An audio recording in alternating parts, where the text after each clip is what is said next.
Welcome to This Sustainable Life, the premier community on learning to live sustainably. Are you trying to live sustainably? Me too. Enjoy the process? Me too. To hear heads of government, business, culture, sports, and everywhere also doing it, changing government and corporations. I've been on my journey of environmental sustainability for years. My guests and I have learned and share on sustainable food, sustainable farming, sustainable travel, and more. This podcast shares my results, often opinionated, and world-class guests I lead on how to be more sustainable.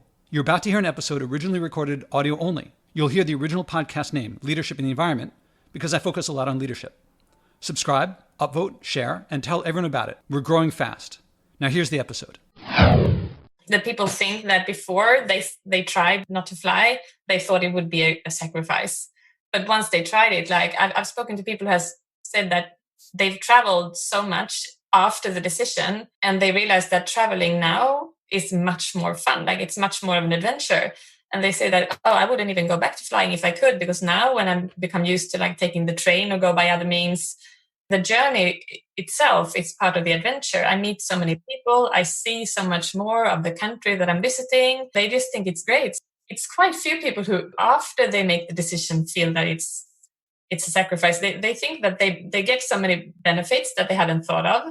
They don't, think it's a problem. Like several people have said, like, for example, they tried a flight for a year and then suddenly they've been flight free for 5 years or 10 years. Or when I look at the people who made the pledge for flight free 2019, out of the people that I know, everyone continued to go for a flight free 2020 as well, or like even decide to give up flying completely because they understand that, it's possible. And it's not even that, problematic. It's like you change perspective. Welcome to the award-winning Leadership in the Environment podcast. We guide you to living better by your values. We bring you relevant views on important topics without doom and gloom. We focus on awareness and action. It's about bringing fun, community, and connection to your everyday life. If you're new to the channel, please consider subscribing and turning on notifications. Let's do this. The not flying by choice community is fairly small. About 80% of humans can't fly. They just don't have access to it. They're not privileged enough to have a way of flying at all. But among people who can, who have access to it, but who choose not to, we're pretty limited in number. Still, I can't believe I only found out about Maja Rosén recently. I'm saying her name wrong, I apologize. A few minutes into her TEDx talk, I knew I had to bring her on. She has avoided flying about double how long I have. I could hear from every sentence that she said that she's had to face I don't know what else to call it, but the addiction speaking of people claiming what I did before I challenged myself to go that first year without flying, that I can't avoid it, the plane was going to fly anyway, all those excuses. You know the feeling of understanding and support you get when you talk with someone who has shared a rare experience, nearly universally misunderstood? That's what I got talking to her. More than personal understanding, she revealed a situation I dreamed of and intellectually knew would happen, but hadn't actually heard of yet. For 10 years, people in Sweden said what everyone here says about not flying. It's impossible, all that addiction speaking. Then, in the past few years, it changed, she told me, as you'll hear in this conversation. The logic behind not flying didn't change. The pandemic hadn't hit. This was before that. Their values didn't change. People talk about, Sweden's culture, it's different than here. But this change happened within Sweden, not between Sweden and some other place. She said that when people crossed a threshold of people who considered not flying, a threshold in, population density of people who figured maybe I should try not flying, people started changing. I believe because their neighbors did, not because the facts and figures changed, but because their neighbors changed. She described how a couple of editorials written by Swedish celebrities choosing to avoid flying, that those editorials influenced a lot. It sounded like my strategy for this podcast. It parallels what worked there. I'm trying to reach a critical mass of people, focusing on influential people, to where more and more people know someone who has acted.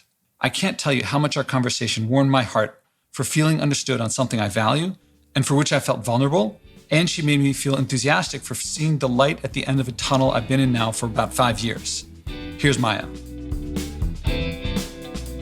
Welcome to the Leadership in the Environment podcast. This is Joshua Spodek. I'm here with, I'll do my best here, Maja Rosén. Yeah. Well, in English, she said it's Maja Rosén, but can you say it? Maja Rosén. That sounds great. I apologize for butchering it. And not long ago, I saw your TEDx talk in which you spoke about not just not flying, but you came at it in a very comprehensive approach. And I thought, this is not just someone who is trying it for a little bit or experimenting. She's really done this and she's really experienced this. and has also not stopped there, but influencing others, and has talked to a lot of people, because a lot of the stuff that I say and do, you treated comprehensively. So I don't mind if people pause this conversation right now and go over and watch. I'll put a link to your TEDx talk. But can you share with me or us about how you decided to not fly? I'm sure you've said this many times. And how long it's been? I took my last flight, I think it was in either 2007 or 2008. Uh-huh. But I had been thinking about giving up flying for a couple of years before that. I think, to me, I've been worried about the climate for many, many years. But it was not until when Al Gore's movie, An Inconvenient Truth, came out, I think that was in 2006. That's when it really hit me, just how severe the situation is and that it's so urgent. And I hadn't realized that before. And I just felt that, I wanted to reduce all my emissions as much as I could. But I thought flying, that's something that you don't do every day. You do it maybe or most people at least don't do it every day. So I think I felt that if I do everything right in my everyday life, there is still room to take a flight maybe a couple of times a year. Mm-hmm. But when I finally made the decision not to fly again, I was actually visiting my sister who lived in the up north in Norway.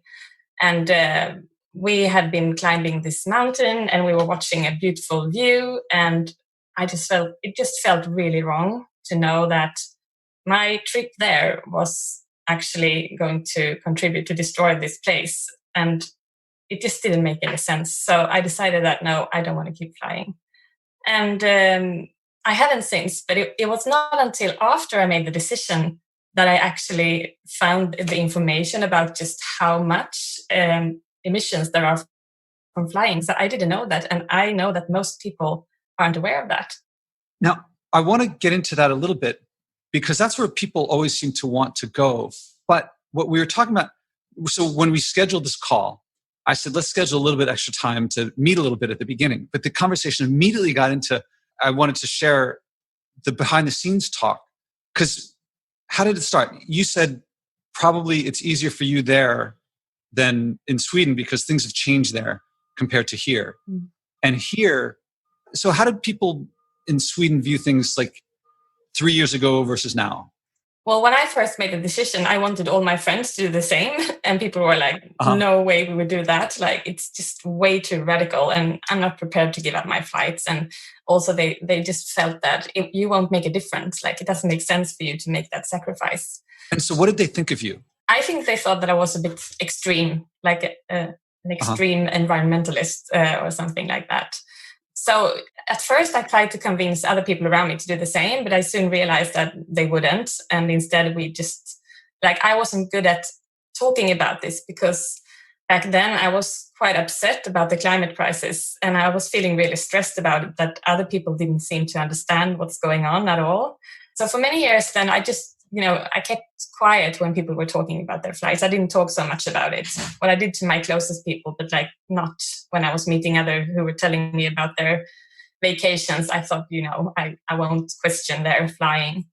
But then I think I had my second child in 2017 and I was hanging out with other newly become parents and they were talking about their flights and I didn't say anything, but I felt quite awkward because we were sitting there with our newborn babies and at the same time talking about, destroying their future. Well, to me, that's what they were talking about. I know that that's not what they were saying. They were just looking forward to their holidays. Oh, I'm sorry. So they were saying, let's plan our holidays to Thailand or whatever. Yeah. But you were also hearing them saying, we're also going to destroy the environment that we want to protect. Well, I guess, that's what I started thinking about when they were talking about it. But of course, they probably didn't think that way. I just wanted to verify. To me, I was like, I wasn't sure.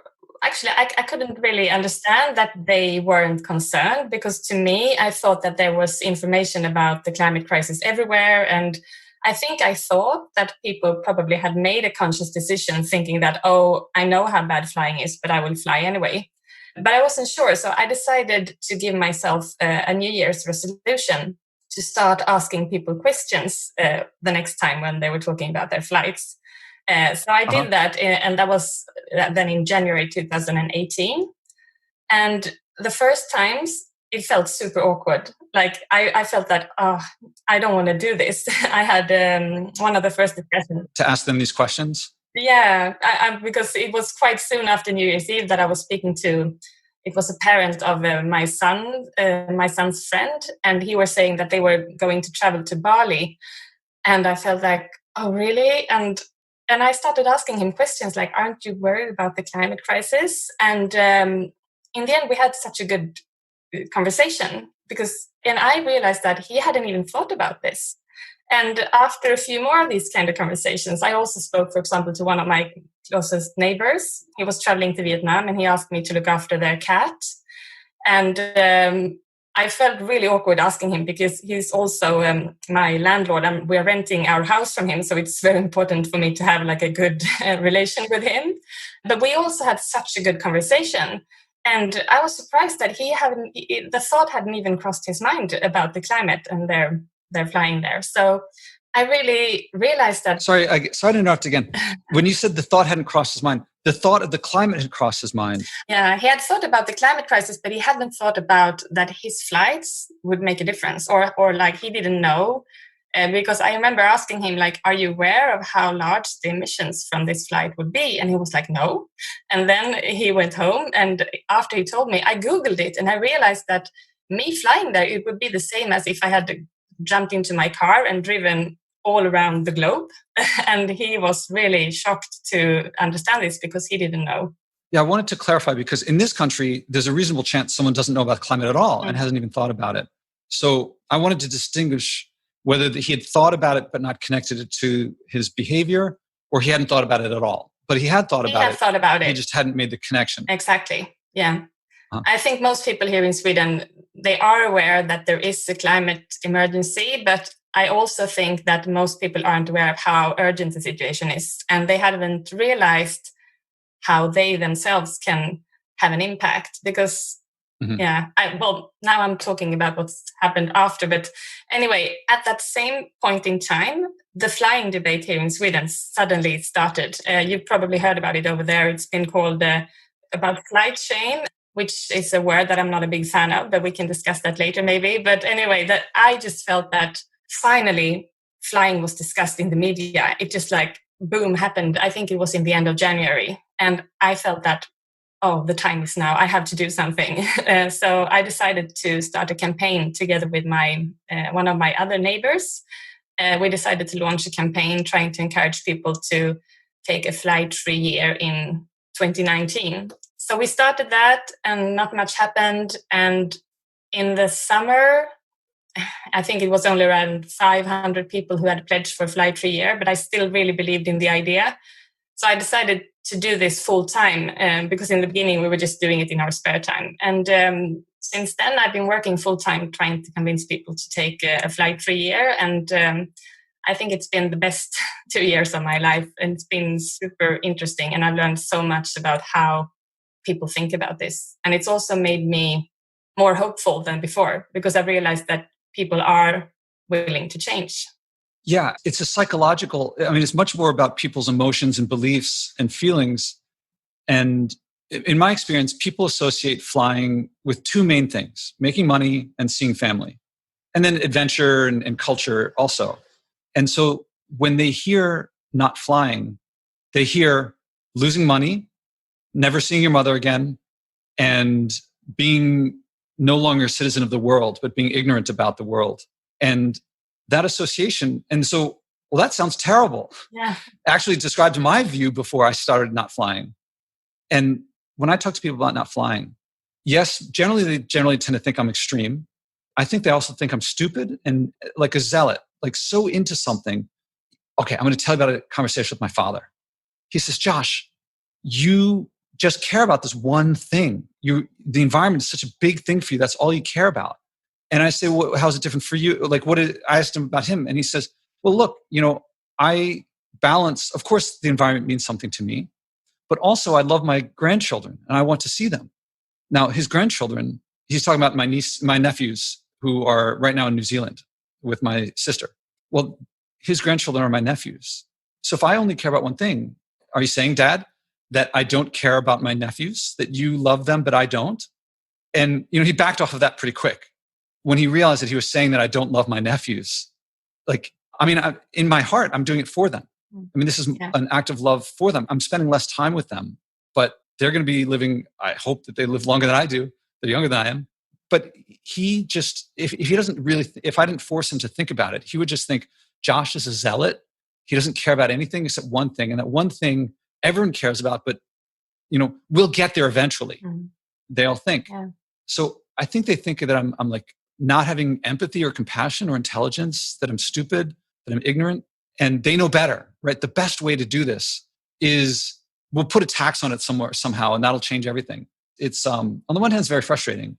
On the other hand, once you realize it's frustrating, like if you decide to play a sport, like if you become a great boxer, you're going to get punched a lot.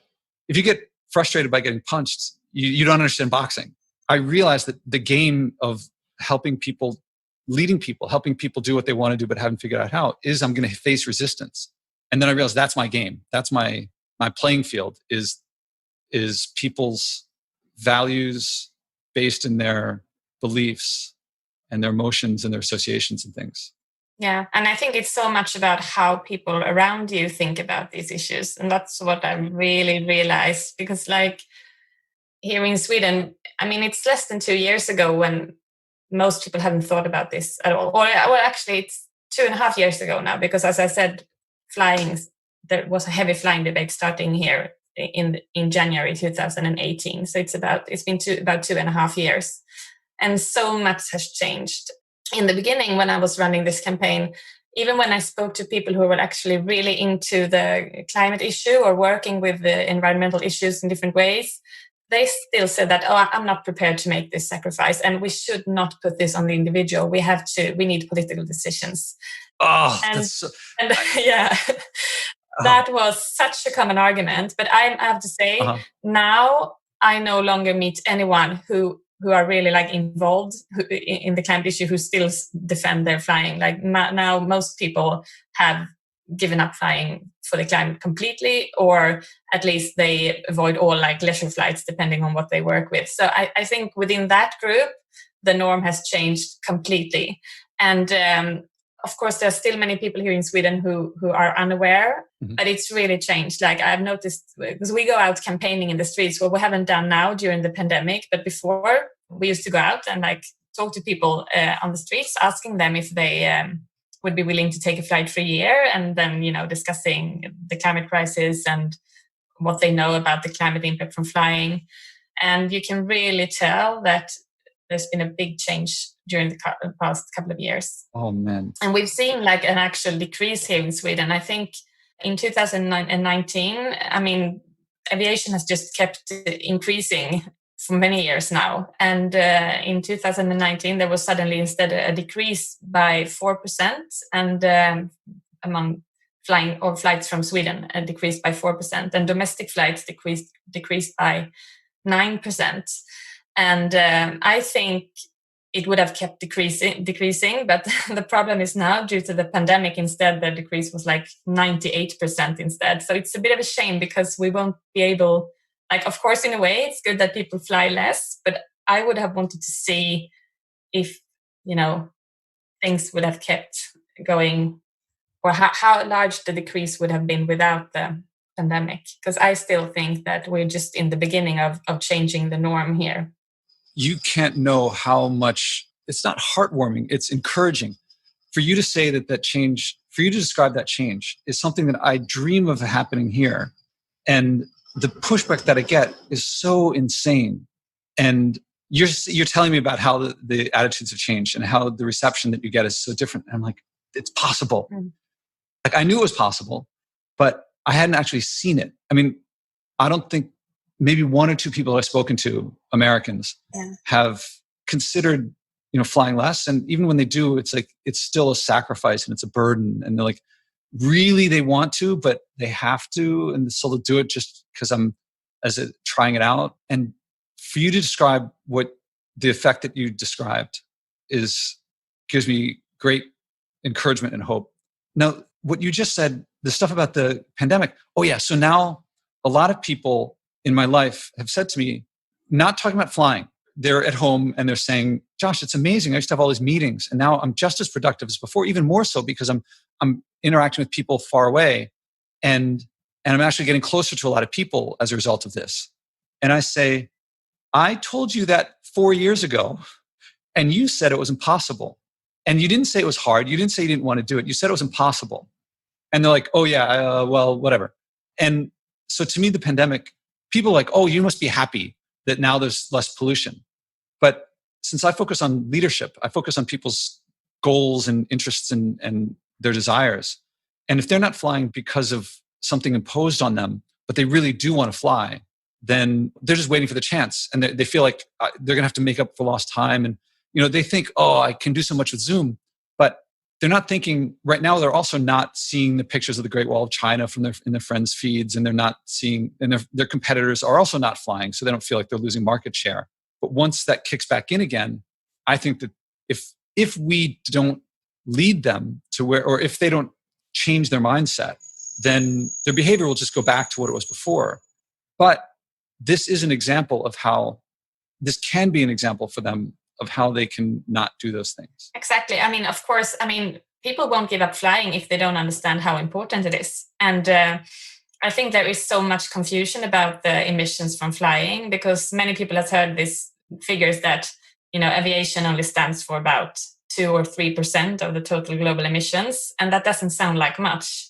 And then you think that, oh, that sort of counts for them as well, that flying is just like 2% of their own personal emissions. But the thing is, most people in the world has never, ever been on a flight. I think it's been estimated that like 80 to 90% of the world population has never been flying. So if you look at the individual level on a person who actually is flying, I've seen many examples when people have told me that they realized that out of their own emissions, flying was like 50 or even 70% of their personal emissions. So that means it's such an easy way, or easy depending on how you see it. But many flights, here in Sweden at least, 80% of flights are private. And out of them, most are just people going on holiday. And that's not something that you have to do. So you can just by not flying on holiday, very quickly reduce your emissions by so much. But I also must say that it's not like giving up flying or flying less or taking a flight for a year. It's not so much only about your reducing your own emissions.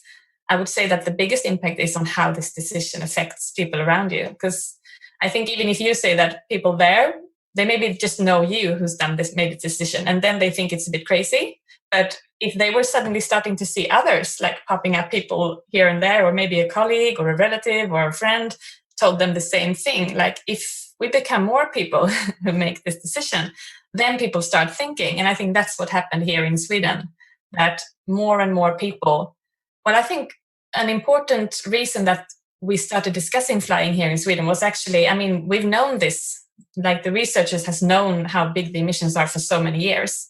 But it was actually some celebrities starting to write columns in the papers about their decision to give up flying. And that's what really started the discussion. Because when people see that others think it's an important decision and that they are prepared to do it, it's a way of making people wake up and realize that, oh, we actually have to change our lives, that we can't keep living the way we do. And I think if people understand, like I used to use the example, like what would you do if it was like a third world war? Would you still say that I have to fly on holiday, even if it was a huge that your children would get a bomb on them? And people were like, of course not. And I think that's what we see with the pandemic. People feel that we can't fly. It's too big of a risk. Like we need to stay on the ground now. And then of course people are able to do it. They don't have to fly if they understand that it's so important not to do it. And it's the same for the climate though, because the climate crisis is even more, or it's just as urgent as the corona pandemic. We have to reduce all our emissions now. It's an emergency. So I try to encourage people to focus on that. Like we have to do everything in our power right now. And then maybe if we get the climate under control, we can fly in the future. If we find a sustainable way of flying in the future, we can do it. I'm not against flying. I'm against the emissions. Really, really want, or not even, I don't like saying that I'm against something. I'm like, I really just want my children to have a chance to survive in the future, or even myself and all the other people in the world. So to me, it's like we need to understand what we're dealing with here. It's not about that it would be good if we reduced our emissions. We have to. We have no other choice. And I'm feeling really hopeful because so many more people around me here in Sweden has started to realize that now. And it's the same people who 10 years ago said that, this doesn't make sense. I would never do this. And then now I have so friends gratifying to that hear. who has changed. And so I really, really strongly believe that we who have understood this, we can't just walk around thinking that, okay, I've made my decision. I'm going to let other people, do what they want, because it's not even fair to them. Like, if you don't understand how important it is to save the climate, you won't do it. So to me, I think that one of the most important things we can do is, well, of course, change our own lifestyles, but also to talk about it, and not in a bad, like, we shouldn't. That's why I don't like flight shame. It's not about shaming people. I don't want to walk around saying to people that you are not a nice person because you fly. I think it would, to me, I really think that most people would do everything in their power to save the climate if they understood what's at stake. Yeah, I don't like the term flight shame either, because for me, I don't feel shame. It's, to me, personally, my personal experience is more like flight disgust.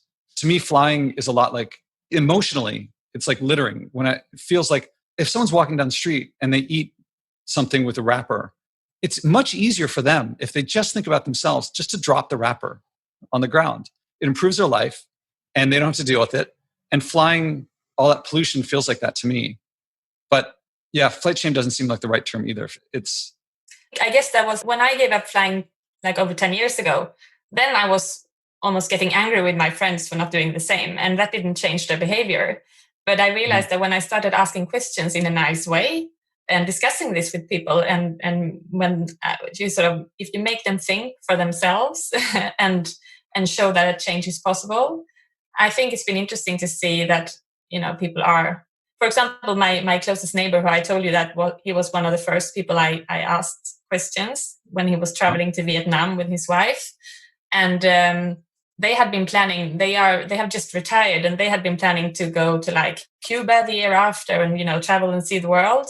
And instead now they have given up flying completely, and they are trying to encourage others to give up flying as well. And they have started to invite other friends and neighbors to their house and asked me to come there to talk about this and, encourage people to fly less. So it's really interesting to see.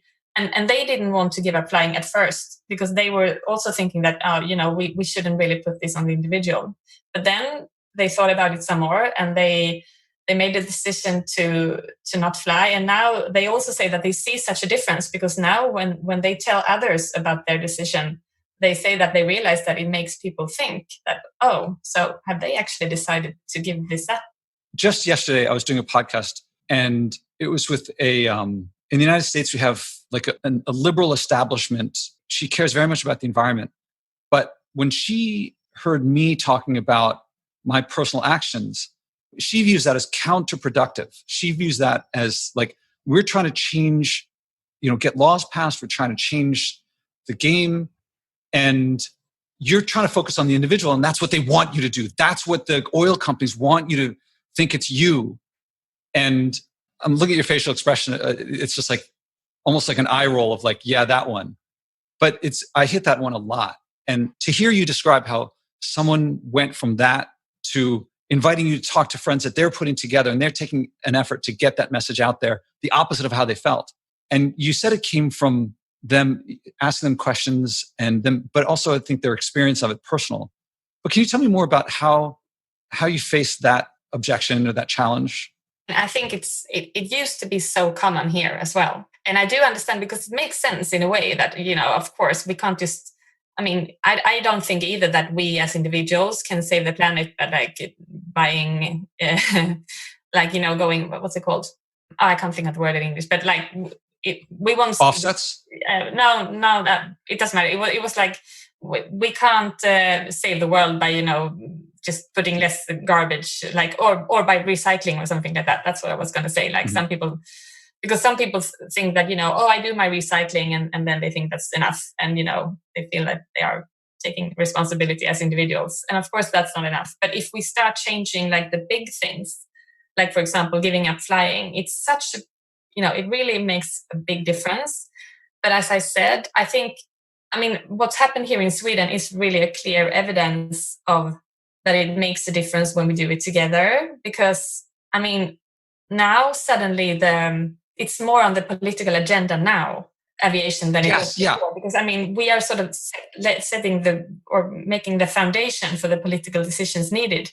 Because I think for people to understand what needs to be done, we have to show with our actions, because they don't take in, if you just read facts of flying is bad, you don't understand it. But when you see the people around you stop flying, then you're more willing to take in the information that, oh, flying really is bad. And then you understand, oh, we actually need to change the system here. We need political decisions.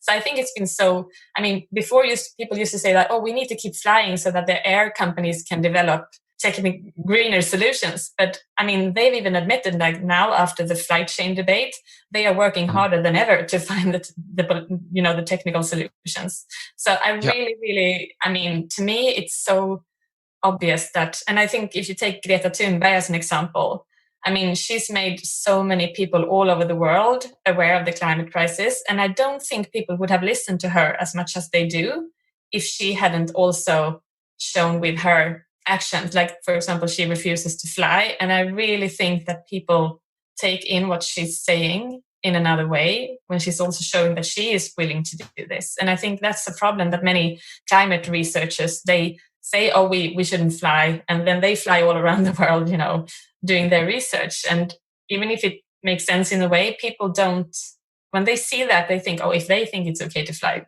we can keep flying. Man, you're describing, like, it's like a heaven to me, that you keep describing how things used to be, and you're like describing my world right now. Mm-hmm. Everyone's like, oh, here, people view Greta as also like being manipulated and it's so clear that if politicians see people saying one thing and doing another, they're generally going to follow what they do. And so if people say we should emit less, but we're flying all the time anyway, politicians know where they're going to go with the behavior, because that's what's going to get them the votes. And it's so obvious to me. It wouldn't have been obvious to me before I stopped flying. It is now so obvious to me that, go for the political stuff, sure, early, but also get the popular behavior, get the cultural shift. Yeah, I mean, we've been waiting for the political decisions for so long. I mean, like, the knowledge about the climate crisis, it's not new. And that flying is bad for the climate, that information has been around for like decades. And there are no political decisions, So we can't just keep waiting, because it's not going to happen in time. We really have to do everything. But of course, we shouldn't give up flying and then, think that, oh, I've done my share. But from what I've seen, the people who change their lifestyle, they also start thinking more about, becoming active and do other things. So it's not like you stop flying yourself and then you don't bother asking the politicians to change the system. I think it's the other way. Like, if people decide to give up flying, they want others to change as well, because they don't think it's fair if they are just doing it themselves. I think people say we have to do it this way, but really inside they want to keep flying, and they realize that if they say that what they're doing is the most effective thing that they could do, but what they're really doing is defending, somewhere inside they want to fly. And they really, I think inside they're like, if that happened, like if there's a law that's passed that no one can, all right, fine. But really, they really want to go to Vietnam. They really want to see their mom far away. And by the way, here's one thing I say a lot. A flight will bring you to someone distant, but flying in general is what made them distant in the first place. I'd love to do a study. I suspect that the more people fly, the less time they spend with their family, because they end up living far away. And then they think of the jolt of joy that they get when they see them, but then they discount that they are not spending time with them for most of their lives. I associate flying. People think of flying as making the world smaller because it makes them feel like distant places are closer. But I associate flying with ripping communities apart, spreading them so thin that people don't know their neighbors anymore, and that their families are all over the place. And I think of it as, so sometimes people say, what if there were solar-powered airplanes? Or, well, not solar. I guess they asked me if they could be solar-powered, but that's really pushing it. Would I fly? And sometimes it's not such an easy thing, because even if they weren't polluting, flying really spreads us thin. It's not so great for communities. I don't know. You're describing flying a lot as being something you give up.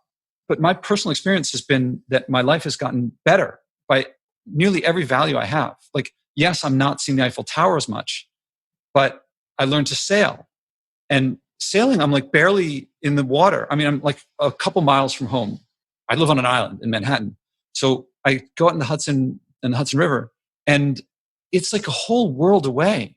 It's a completely other experience. And I've learned and I've grown and I've met all these sailors. And I was supposed to have gone across the Atlantic. I was supposed to be in Sweden. I think I told you that, except for the pandemic, I was going to sail there. And I'm probably going to ride my bike up to Vermont, which is, I don't know, a couple hundred miles away.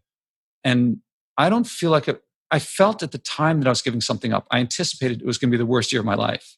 Year one was a sacrifice. I thought it was going to be a sacrifice. But within a couple months, I realized that adventure, cuisine, spending time with family, control over my career, those are things that I create. I can pay someone to buy. I can say, here's money, take me to Thailand.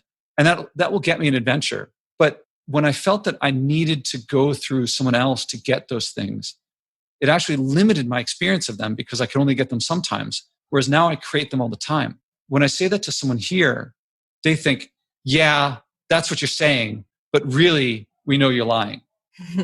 I think it's so interesting what you're saying, because I've heard this from so many people. That people think that before they tried not to fly, they thought it would be a sacrifice. But once they tried it, like I've spoken to people who has said that they've traveled so much after the decision, and they realize that traveling now is much more fun. Like it's much more of an adventure. And they say that, oh, I wouldn't even go back to flying if I could, because now when I become used to like taking the train or go by other means, like the journey itself is part of the adventure. I meet so many people. I see so much more of the country that I'm visiting, and they just think it's great. So it's quite few people who after they make the decision feel that it's a sacrifice. They think that they get so many like benefits that they hadn't thought of. And also, so you just said after they make the decisions. Oh, after they make the decision, they feel it's a sacrifice. But then after they act on it, yeah, exactly. After they act on it, they don't think it's a problem. Like I think several people have said, like for example, they tried to fly for a year, and then suddenly they've been flight free for 5 years or 10 years, or like when I look at the people who made the pledge for flight free 2019, out of the people that I know, everyone continued to go for a flight free 2020 as well, or like even decide to give up flying completely, because they understand that, oh, it's possible and it's not even that problematic. It's like you change perspective, and you see it from another angle, and you just feel I think people feel proud about it. It's not. That's why I don't like flight shame, because not flying is something that most people feel quite good about once they try it. Yeah, so you're not, I don't think you're lying. I can tell. Something I noticed about minimalism, which is something different, but a lot of people will say, I don't like the term minimalism because it implies getting rid of stuff. That's what it looks like from the outside. But when you talk to minimalists, they always talk about relationships and their own passions and their own self-awareness. So minimalism, the term, applies to the stuff that they actually don't care about. The stuff that they really care about is the meaning and purpose in their lives and their relationships, which they're maximizing. So it's looking at what they don't care about and going in the opposite direction. When you look at what they do care about, it's going maximum. So flight, it's not that I'm not flying. It's that I am connecting with my communities.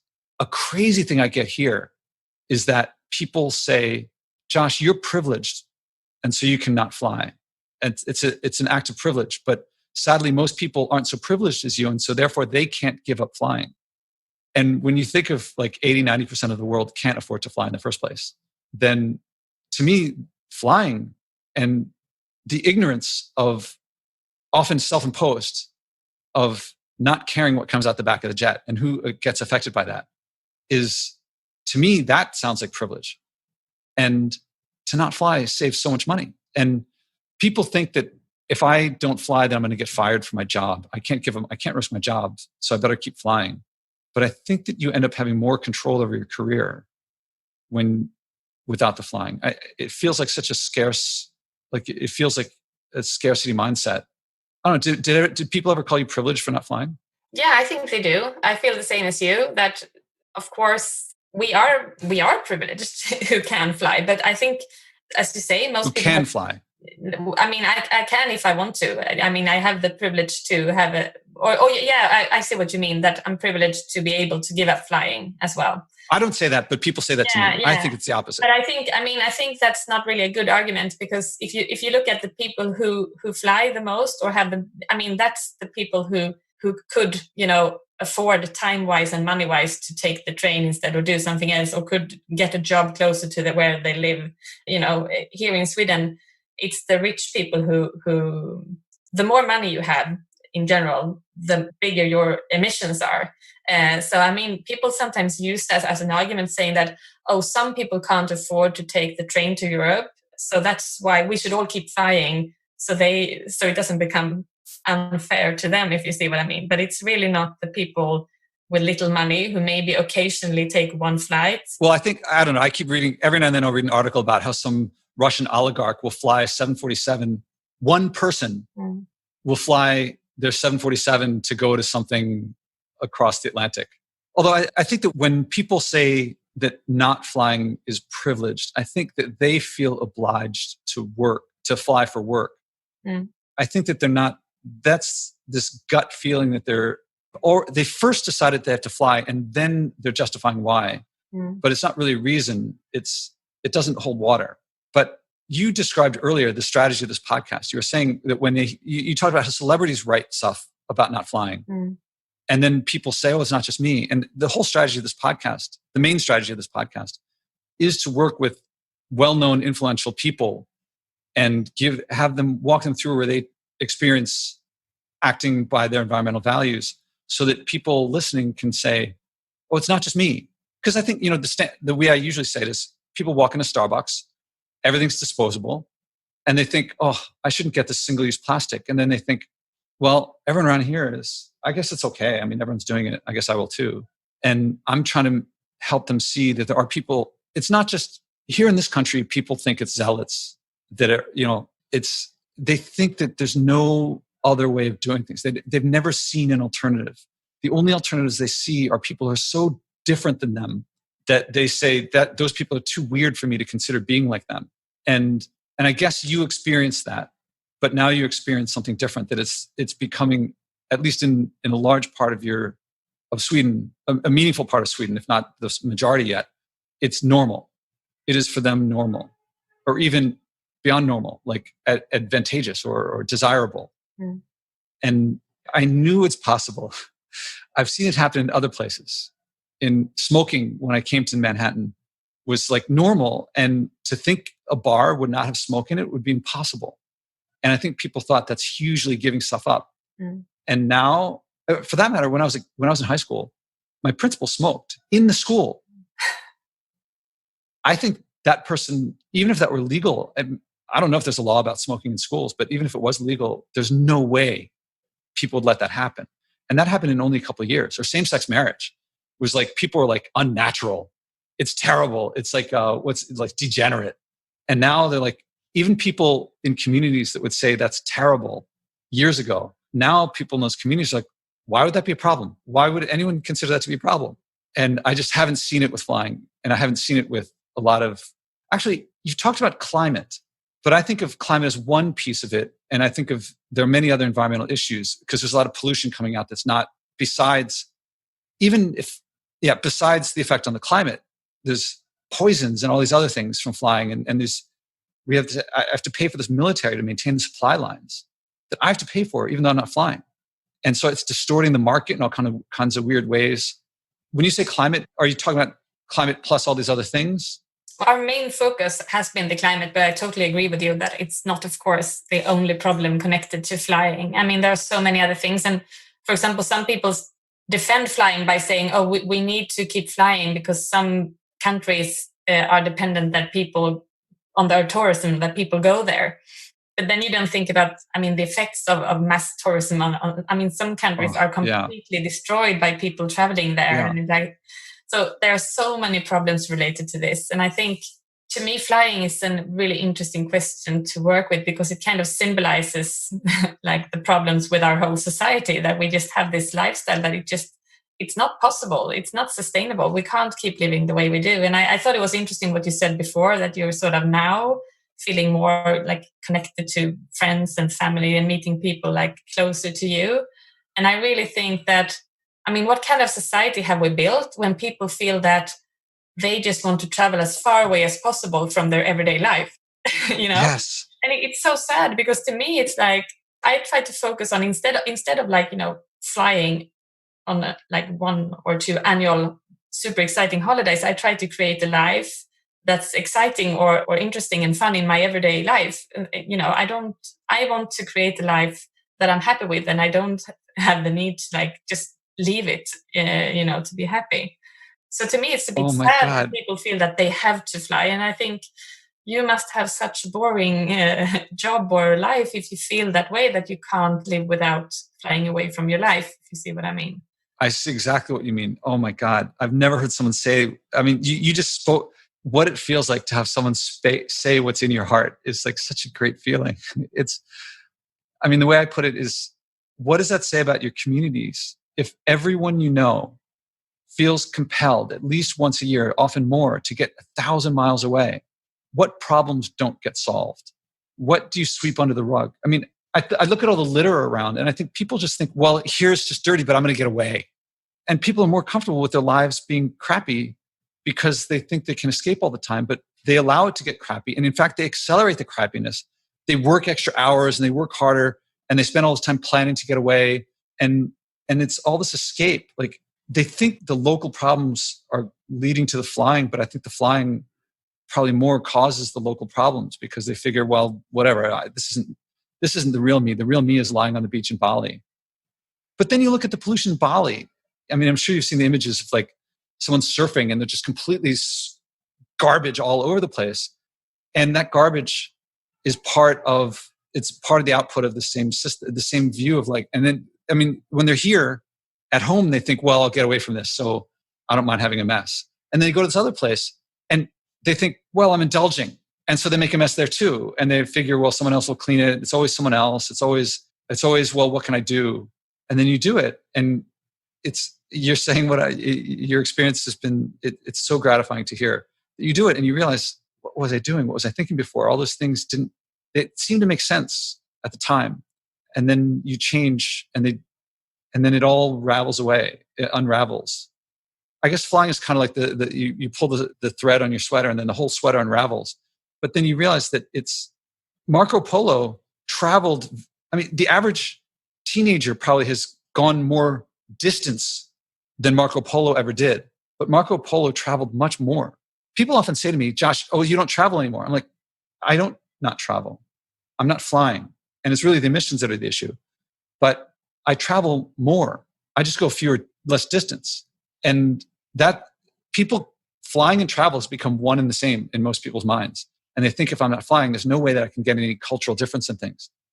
And some of them, they feel obliged to travel. It's an obligation. I feel liberated. Yeah, I totally see what you mean. And I think it's like, I think flying has been, many people, even the people who do care about the environment has felt before that, they want to travel because then they feel that they become, they care about people in other places. They are interested in different cultures. They feel that it makes them more open to, and if you see what I mean, that it really sort of is, what's it called? Developing them as a person but I mean, if you look at what most people do, they just fly to a country to sort of go to the beach or meet other people from even their own country. Like, you don't really get to explore the local culture from most, for most people, I think when they go on vacation, they don't really, I mean, I think it's good to travel, but we need to rethink traveling. I mean, to me, I would much rather go on like one adventure where I go away for like a long period of time and I travel by train and I meet people and I'm able to stay in a place, or like that kind of traveling, I think would be super exciting. But just to go on a plane and then you just like fly across the globe and wake up somewhere else in the world and I haven't seen anything in between, and stay there for a little while and like live in a hotel and, not getting to know people. And I really don't think that would make me such a much better person, Yeah. Oh, you're on Facebook too. Great. Yeah. I'm just like, people talk about ecotourism and they're like, someone sent me this link about some company and it brings people up the Amazon. And I'm thinking, first of all, they're discounting the pollution on the flying, and they'll offset it with carbon credits, which is, yeah. So the listeners don't get to see this, but she's just like, no. Yeah. And let's not go into carbon, into credits, because that's too, shall we both agree, like it's probably leading to more flying? Yeah, definitely. I mean, it does make sense. We have to do everything to cut our emissions now. So I think we should do buy offsets and not fly. I mean, we should do everything to, like, there's no way we can pay to keep having the emissions that we do. Yeah. So some listeners are like, no, but they really, okay, but we're not getting into that because we both agree and we've looked into this. But so this company brings people up the Amazon. And I'm thinking the effect on this is going to be that, there'll just be this, soon there'll be this lovely cafe on the Amazon that these tourists will get to see. And then people there who never dealt with people from all over the world are going to be like, oh, great, we got all this money coming in by having this little cafe. Let's put up another cafe. And the next thing you know, it's a tourist trap. And then I look at like Bangkok and I'm thinking, Bangkok was once probably one of the most beautiful places around in the world. And now it's, of course, I expect to sail there at some point. I love the food in Thailand, but it's a very touristy place. And it is so similar to Venice. Apparently Venice is like, I didn't realize this, the population of Venice is like 50,000 people, but at any given time, there's normally about 1 million people there. So the ratio of tourists to non-tourists is like, I mean, it's hugely more. And that's not helping Venice at all. And people have this bucket list. And when I hear bucket list, I hear craving. I hear someone else got something. I need to get it before I die. And if travel has become about what you're missing more than what you're experiencing, and when your actual experiencing of it is more to check it off a list, but meanwhile, you're not meeting your neighbors or seeing the cultural richness nearby you. I mean, I live in New York City, so I can just take the train to be in a place where I can take a subway and be in a place where there's no English spoken or not even a sign in English. But even beyond that, I was talking to this one woman and she's from Louisiana, and she said she needs to fly because she traveled the world, and in her little corner of Louisiana, it was very, very provincial. Like people didn't really know about the world. And so her learning about the world changed her, and therefore she felt like flying was essential. And I asked her, do people appreciate where you're from? It's like a lovely place. And she's like, oh my God, the food is amazing. And she's talking about the people, and it's amazing. And I say, should people know more about it? She goes, yeah. And I go, people who live near there fly to China, but don't learn about your culture. And in fact, the differences between cultures is decreasing, not increasing, as a result of flying. I think people feel like they want to get it while it's still there to get, but they don't realize that they're contributing to the decline that they want to prevent. I've spoken to so many people now about flying, and I realize that most people, they just think of it as something that's completely normal. Like, that's just something that you do. I mean, most people haven't really put a lot of thought behind it. It's just something, I mean, in our generation, many people has grown up like going on an annual flight vacation every year. It's just something that you do. I mean, I think that's one of the most important things I learned, is that people don't really make conscious decisions about this. They just live the way that they think is normal, and that's what many people feel, that they have expectations from others as well, that they feel that, oh, I would probably be able to not fly, but I think that my family are expecting us to go flying, or my friends wants us to do that, and relatives, and or my boss, or as you said before. So we're just following the social norm without even considering the effects from it. So what's your social norm in your life of, like, do you have adventure? Do you have cultural exchange and things like that? I'm not sure if I understand your question correctly. You grew up flying. It was once normal for you to fly. I haven't actually been. When I was a child, we didn't used to. So to me, it's been quite an easy decision to make. Like, I haven't had. I mean, of course, I have been flying, but not something that I've been doing. I think I was probably 15 the first time I was flying, or something like that. So it's not something that was a big part of my childhood. We used to go on holiday in Sweden, and I grew up in the forest, in the countryside, and we had horses and things like that. So we had to be like quite at home quite a lot. So I didn't fly when I was a child, but then I was flying quite a lot when I was young. I moved to England when I was 19, and I used to fly back and forth a lot between Sweden and England. And I thought it was so great, that I could buy like really cheap tickets from Ryanair. So I could go home and visit my family all the time. And I asked all my friends in Sweden to fly there to come visit me. And, so to me, it was just normal. I mean, it's not that far in between, but still like, it's a lot of emissions if you take a couple of flights like that a year. And I think that's what people don't know, that, I mean, we need to come down to like 1 ton of emissions per person a year, or preferably nothing. And I mean, just taking, for us in Sweden, if we just take 1 annual flight to Spain, we have used up our entire carbon budget. That there's nothing left for the things that we have to do, like eat and live somewhere. And people don't realize that it's that, because our emissions are so much higher than they should be. So that's why, flying here in Sweden, for the average Swedish person, flying stands for 10% of our individual emissions.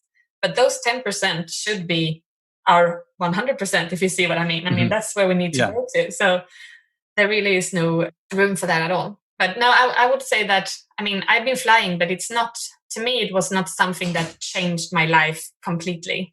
I felt a bit limited. And I, of course, there were places that I would have loved to go to. And I know, I mean, there are so many beautiful places in the world. But to me, like, I'd rather see them continue to exist and be beautiful than that I necessarily have to go and see them in person. So, I mean, you can't, whatever we do, like, we can't see the entire world. Nobody can explore everything. It's not possible. So you will lose out on something anyway. And I think, I mean, I haven't even explored my own country. There are so many places in Sweden that I've never been to. And there are so many places to go. And, I have a son he's never been outside of Sweden, and he would love to go to either Japan or Italy. And I think Italy would probably be an easier option, but it would have been really interesting to go to Japan in the future, not flying. I don't know if we would be able to do that, but to me, I think it would be more of like, traveling would be like a once in a lifetime adventure if I would go to Japan, rather than something that, you can just, but I think I would probably have a much more exciting time than if I took the plane there. If you like the show, I recommend acting, as my guests do. It works best with someone supportive, your spouse, parents, kids, neighbors, or friends. Learn the 4-step process I do with my guests and describe in my TEDx talks, and do it together. You'll find yourself acting on something you care about, something meaningful. Whether you start big or small doesn't matter. If you care, if it's meaningful, you'll keep doing it. You'll reach big. Eventually, stewardship will feel normal. You'll wish you had started earlier. Second, I recommend donating to help this podcast at joshuaspodek.com/donate. I promote degrowth and stewardship, which no advertiser will touch, but brings joy, community, connection, and abundance to you when you act, and global change in the long run. Help us keep going. That's joshuaspodek.com/donate. When I was a kid in college, I would drink to get drunk, and I would drink a lot of alcohol. Now, I occasionally have a sip of whiskey. The amount of alcohol I have is much less, but the total appreciation and the joy of my life value is greater now, despite the amount of alcohol is way lower. And the same with the travel, is that I'm going far less distance, but what I get out of it is so much greater. And one of the ways I think about it is, when you look at digital maps on the computer, there's a certain level of detail. Say I look at a map of the East Coast of the United States. There's a certain level of detail. I can see cities. And then I hit the little plus thing that zooms in. And now we all know what happens, but naively you might think, well, there's going to be less detail, because if I zoom in on just New York State, I can't see Boston, I can't see Washington, D.C., I can't see Florida.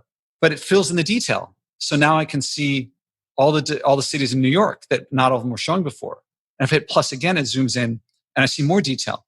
The detail doesn't go away, it just changes. So if I think if I think I have to go at least 10,000 miles away, then I don't see any detail in between. But if my way of traveling is by train, then a far distance is like a couple hundred miles away. But I don't have less detail. I don't have less to see. And if I switch to biking, then it's still not less detail. I mean, people keep telling me they'll start biking more instead of taking taxis. And just that change, they start to notice things they never saw before in their neighborhood. And there's so much to discover in the world. And thinking on a 10,000 mile, sorry, I'm using miles. I'm just used to 10,000 kilometer distance. When you think on that scale, what you're missing is, no matter what scale you think of, you're missing. If instead you say, no matter what I do, I'm always getting something, which, if you think of an abundant mindset instead of a scarce mindset, then there's always more to discover. And you can't stop discovering it. It's always there. Or I think of there's certain joys that we get from flying. Well, those joys, all the positive, all the things that we get out of it, the feelings, ultimately it's something internal to us that we get out of it. Well, we have the same emotional systems that our ancestors did who evolved without flying. So they could also feel whatever we feel about joy, discovery, adventure, cuisine, all those things, whatever joys we're getting today, that's not new emotion that didn't exist before. We don't have a new personal experience that people before couldn't have had. On the contrary, the only way you could have it is that they had it before. If they had it before without flying, and we think we need flying to get it, we're probably going to get less of it than they had. Not more of it, but less of it, because we're dependent on others. And for that matter, if we like it and we depend on others for it, the others can now charge us for it, and they can take stuff away from us and hold it for ransom, which is why I feel it's so liberating not to fly, because I realize that I can get what is a human thing, not a flying thing, without having to wait for it, without having to save up money so I can pay people. And most of that money is probably going, if I really trace where all that money goes to, ultimately it's either going to extracting fossil fuels or burning fossil fuels, or, it's building the airplane. And if I can get the joy without the pollution, get the joy without the pollution. And if as it turns out, once I can get it without the pollution, I can get it without anything. I can get it from at will. It's like my choice, as opposed to something that someone holds back from me and that they promote my craving it, which only makes my life worse. Sorry to ramble.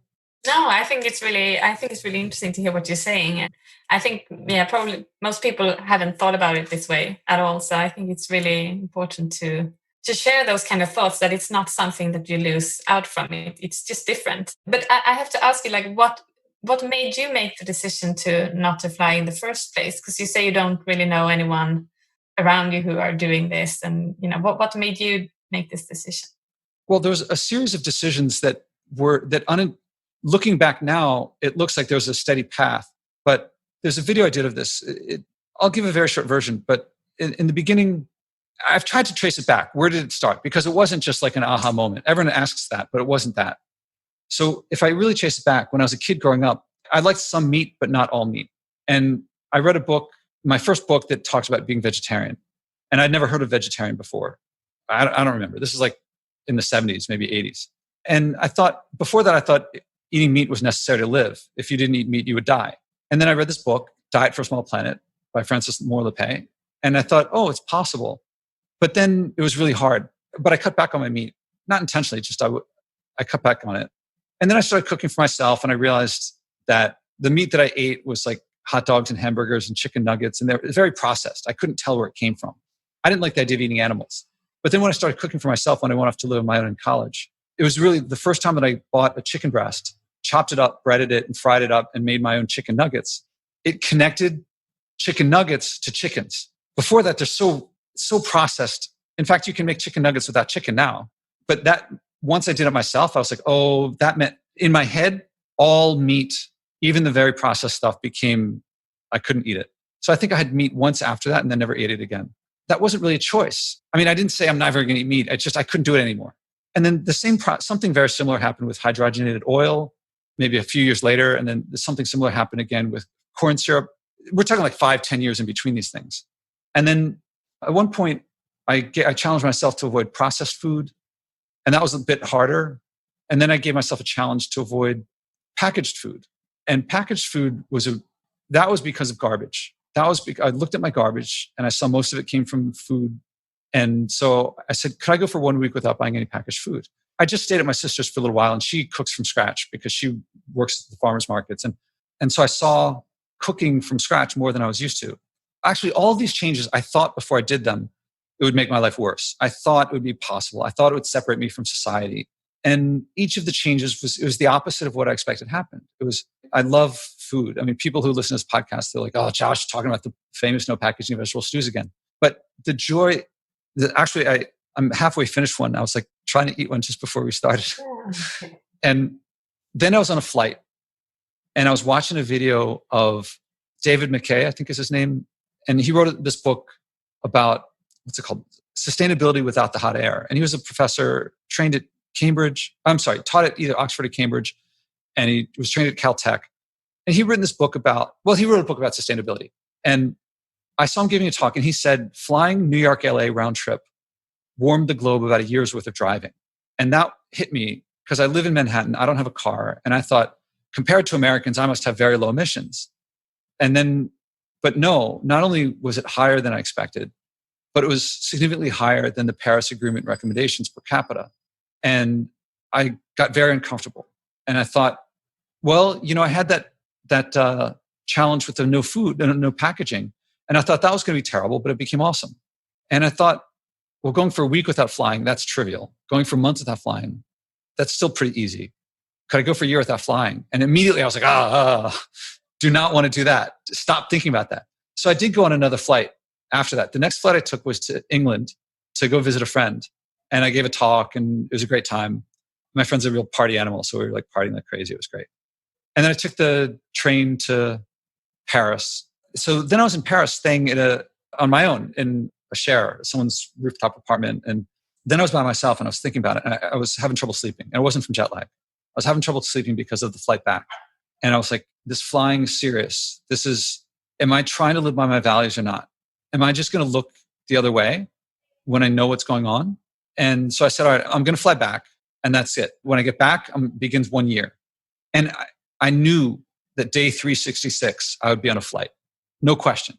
Because I was going to have to make up for all this giving up because I'm taking one for the team. I'm sacrificing myself. And then it was only a couple months that I went from feeling like, and by the way, I had to cancel a bunch of work projects. I was going to go give talks in Europe and 2 of them just disappeared. I couldn't do them. But then I started finding I could do more things here. And suddenly I started saying, all right, I don't want to miss family. I don't want to miss cuisine. I don't want to miss culture. How can I get them? And I found that I could create them more effectively without the flying. So it was meeting people from other cultures without flying. It was getting adventure without flying. And suddenly I saw flying as limiting those things, not creating those things for what I was talking about before, because people could hold them from me. And I was associating, I thought flying was giving me things, but it wasn't. I got those things. Flying made it easier when I didn't know how to do it otherwise, when my ability to do it otherwise was atrophied from lack of experience and practice. And so it was maybe 2 or 3 months in that I said, all right, let's go for a second year. It's possible I'll fly again, but I don't see the point. To me, flying is like littering. Yeah, it's easier to drop my litter on the ground. The places I have to go in my mind to ignore the effects of what I'm doing on others. I mean, maybe if I lived in a world with like 1 billion people and there was so much more earth to regenerate the pollution. So population is a whole other issue, which has also become very important to me. And I have big mind-changing views on that when I learned about going back to Thailand and Maja Rosén and how we'll leave population for another, unless you want to talk about it. But it's the places where I have to go in my mind to lower my self-awareness, to lower my awareness of nature, to ignore what I'm doing as opposed to my personal, to elevate my so short-term experience of something, to put that above what thousands of years from now, people will still be dealing with what I've done. I can't do that. I can. I could choose to do that. I could say, screw it. I want to see the Grand Canyon tomorrow. I could do that. What that would mean is just and it would just take me to such an awful place of lack of compassion, empathy, lack of humanity, lack of exactly what people think that they're getting when they say, I want to go to Cambodia so I can see what it's like there. So you can change what it's like there into what it never was. I've seen pictures of humans settled in the most beautiful places and the most fertile, lush places when they, moved out from Africa. That means that all the places where the biggest cities are, the places that are most paved over, were once the most beautiful places. And do I want to accelerate that process, or do I want to reverse that process? I want to reverse that process. I want to restore that beauty. I want to honor that beauty. One of the things I love doing around here, this is not a big effect on my diet, but I found that there's berry trees in Manhattan. And when they're in season, I go pick the berries. And I feel like a king because they taste best when they're right off the tree. If you get them in the store, they're the ones that are shipped from around the country. And they're in a plastic container. A king can't get them any more fresh than by going to the tree himself. And since no one knows about these berries, they're falling to the ground in numbers that I can't possibly keep up with the tree. And so I'm just eating, I'm just shoveling them into my face. And as far as I can tell, they're like the healthiest things around. And people are like, oh, but what about the pollution? I'm like, I'm breathing the air. Like, it's not any more or less polluted than the air that I'm breathing. And I'm eating these things. And I know about them because I'm not going to some other place, because I'm not paying for stuff to be flown in from some other place either. I'm trying to avoid that to the extent that I can. And it's been here all along. It was always there. And I go down to the river, there's these herbs that grow around here, and they're delicious. And when I go walking along, and no one has any idea that they're there, I sit down and I'm picking this lavender and eating it, just nibbling it. And it has more flavor than anything I can get at a restaurant, because the restaurants have learned, put a bunch of salt, sugar, and fat on stuff and make it very convenient, and people will keep coming back. But it doesn't have flavor. It satisfies a craving, but it then makes you crave it more. And I can't get any better flavor than when I just walk down to the river and pick a little bit of lavender. Now, if everyone started doing it, it would be a problem. But as far as I can tell, I've never seen a single person pick up a leaf of lavender and eat it. So the richness of my world has not decreased. On the contrary, it's become significantly more convenient. I found a mulberry tree in Central Park that I'm picking the mulberries off, and my feet are slipping on the ground as if I'm on snow because there's so many mulberries on the ground. And I'm in a city of 8 million people, and people pay $10 for a little container of mulberries from some other place. And I'm talking about food, this tiny experience of eating berries, but I'm spending more time with people near me. It's really the relationships with people near me, that the experience of food is small compared to the experience of, it's wonderful. It's one of the best things in my life. My experience of nature through ingesting it and berries, the tree wants me to eat it, or it evolved for me to eat it. That is huge. And I go to the farm and I meet the farmers that grow my food. Like this tomato right here, I go to the farm and I walk the fields. And that is I've had a greater experience than if I went all the way up to Amazon. But I can do it every year, all the time. In fact, I expect to ride my bike there this year, assuming they have it. They have a once a year event, but they might not because of the virus. But even that pales in comparison to the people that I spend more time with. Because the richness of a person, I don't know. Nature's pretty cool. So I'm not going to try to compare which I find more value from connecting more with people or connecting more with nature, because I get both. So I don't have to choose between them. Exactly. But I think the way I think as me as well, I feel that when you start thinking about the world in this way, you appreciate all the little things much more than before. To me, yeah. I don't feel that I lose out on anything at all. And I think I agree with what you said before, that it's a bit of a shame that you talk about giving something up, because it's not about, I feel that I'm the kind of person, I hate being bored. I want things to happen. I really, I like when things are happening, but you don't have to fly to do that. And you don't have to fly to meet people. For example, I feel that since I started this campaign, I've met so many interesting people. I had so many interesting conversations, and it's interesting. You're not really allowed to walk up to strangers talking about, these deep issues of life or death. People would think you were crazy. But if you're out campaigning for something, then you actually can do that without people thinking you're crazy. And it's been so interesting to talk to people about, as you say, what's important in life and things like that. And to me, it's much more fun trying to convince people not to fly than it is to fly. So I would rather keep doing what I'm doing now anyway. It's not boring. And I think it's a shame that we talk about saving climate as something negative, like all the things we have to give up. Most things that are bad for the climate is bad for us as well. Plastic and dumping mercury out in the river. Yeah, and I mean, all the, like for example, eating healthy food. It's the best for the climate, and it's the best for us as well. And it's also, as you said, the tastiest food as well. Like it's much nicer to eat that kind of food anyway. And I mean, as you say, going cycling and travel that way instead of just jumping into a car. To me, I mean, I don't have a car. I don't eat meat and those things, and I really don't feel that I'm losing out on something. It's just a shame that it sometimes sounds like that, saying that, oh, I've given up this and this and this and this and that. But yeah, I agree with you. We should talk more about the advantages that you get from changing your lifestyle. Yeah, it's a funny thing that talking about it often, in my experience with people here, just raising the topic triggers in their minds the defense, and it often reinforces it. That's why I envy your experience of your current experience, that you live in a community where it's spreading by community and people can see that they're not alone and that there's other people that they can copy and they can learn from. Because right now, that is not the case here. And if I say to someone, I'm not flying, I think in their heads, they think it suddenly builds up all the reasons why they have to fly. And in their minds, they're completely right. End of story. And so if I keep talking about it, it makes them, there's a name for this, some psychological effect that it like reinforces the beliefs more strongly than had I not brought it up at all.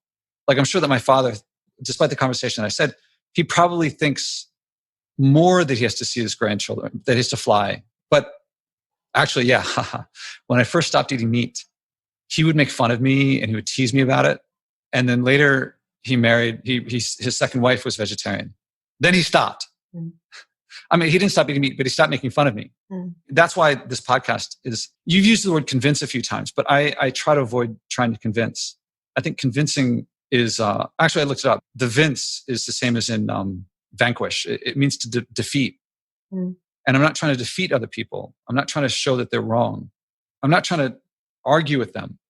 I totally agree. I guess it's probably not the best word to use in English. I will actually look that up for the future, what I try to, because that's not when we talk about it, what I try to do. Like I more believe in like asking people questions to make them kind of realize things themselves, if you see what I mean. Like it's difficult to explain, but I don't think it's about walking up to people saying, this is the fact, this is what you should do, and we have to do it right now. From my experience, it's like what works the most is talking about that others have made this change and how it's, and like the positive things about doing this. Like if you do this, you're part of like a big change and you can really make a difference. And also show people that I don't think that the reason they keep flying is because they are selfish or that they don't care. Like I think it's completely normal that people keep living the way we do because we just act like those around us. I really don't think that people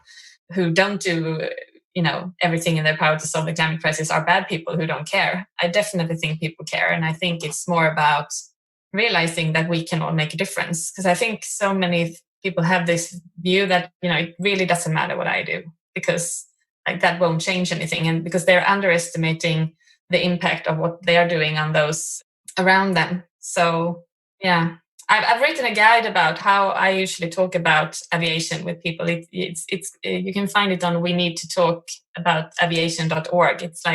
It's a guide in like how I think has been the most effective ways to have conversations about this. And it also gives responses to like the 26 most common counter arguments that I face.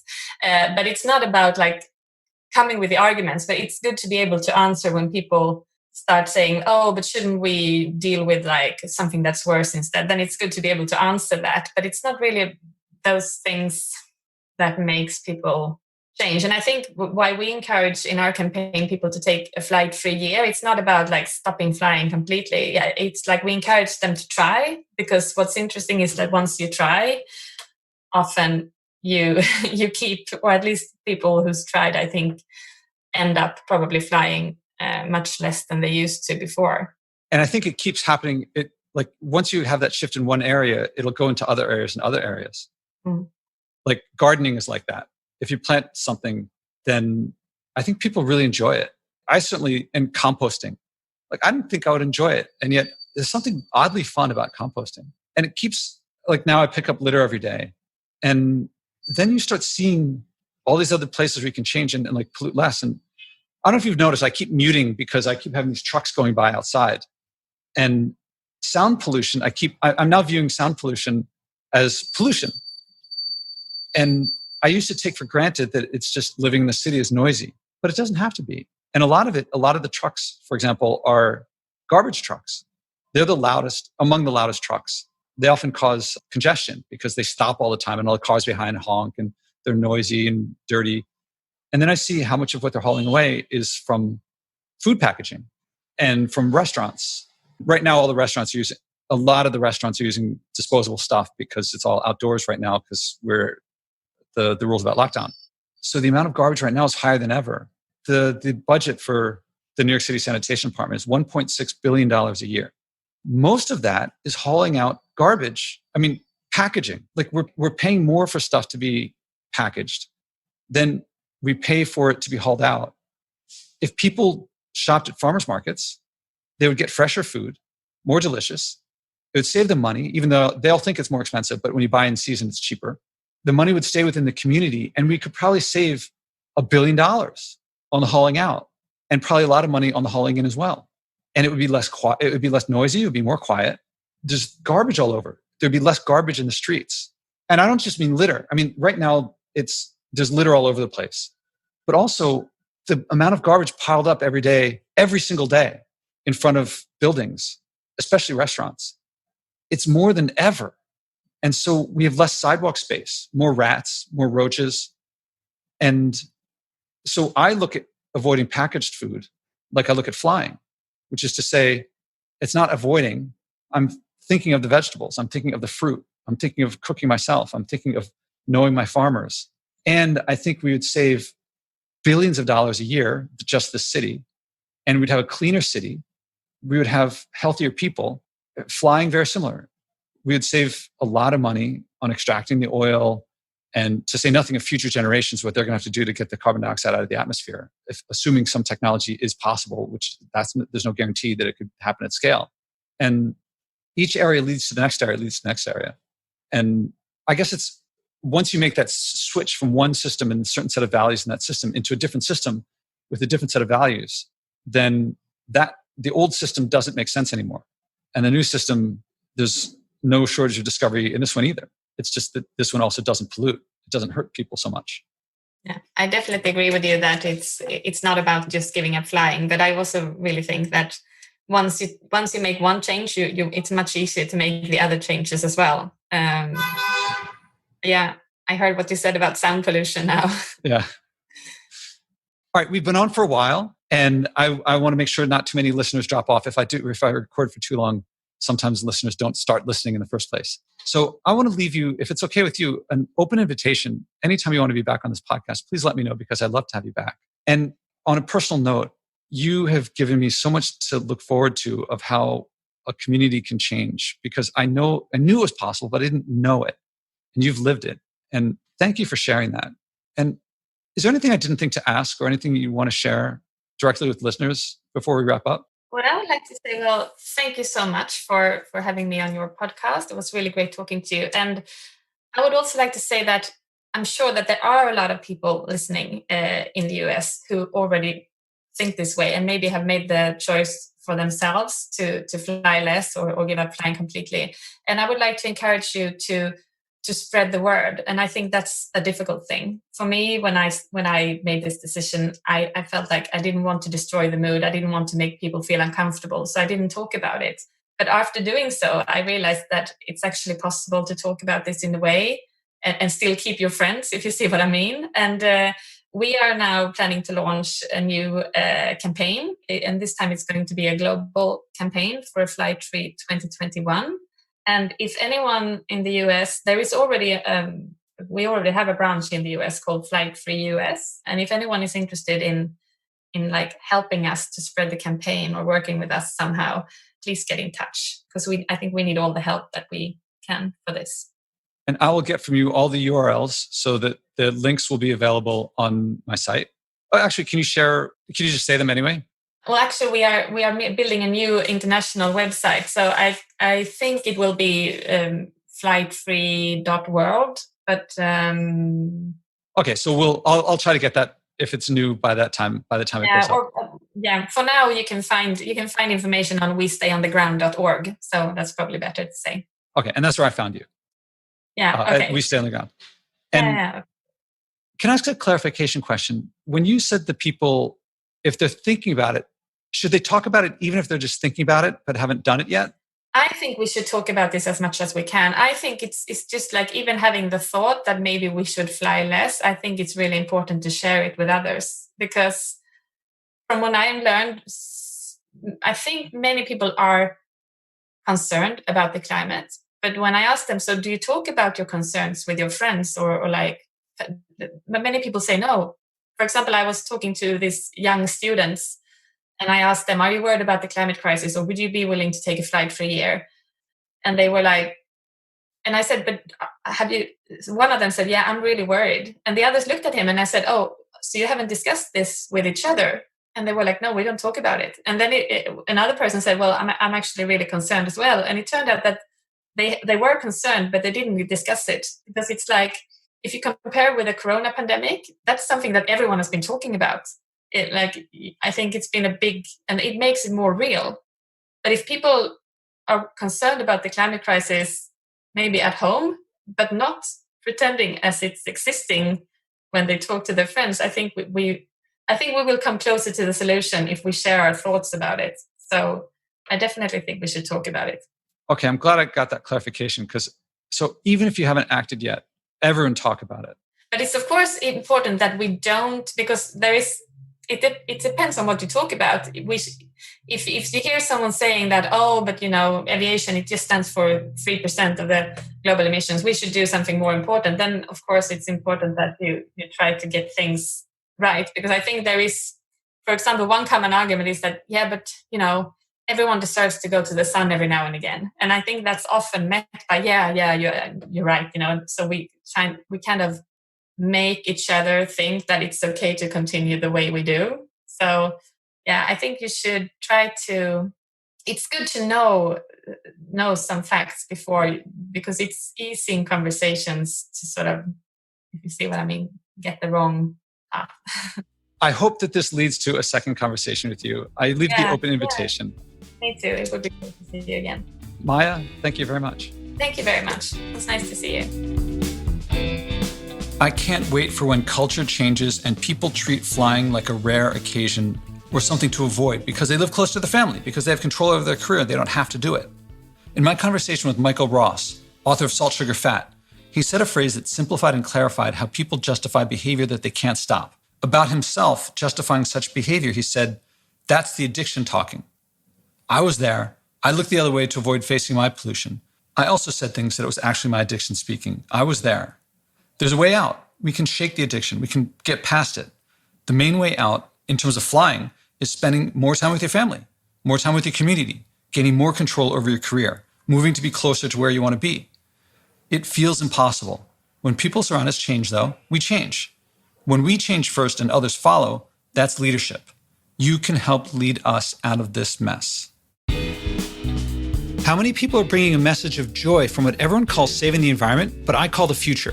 Step by step, this podcast is creating a culture of joy, community, and connection around sharing and acting on our environmental values. Again, there's no profit in buying and wasting less, but we'll all love our lives and relationships more when we do. I can use your support. Please donate at joshuaspodek.com/donate. Again, that's joshuaspodek.com/donate.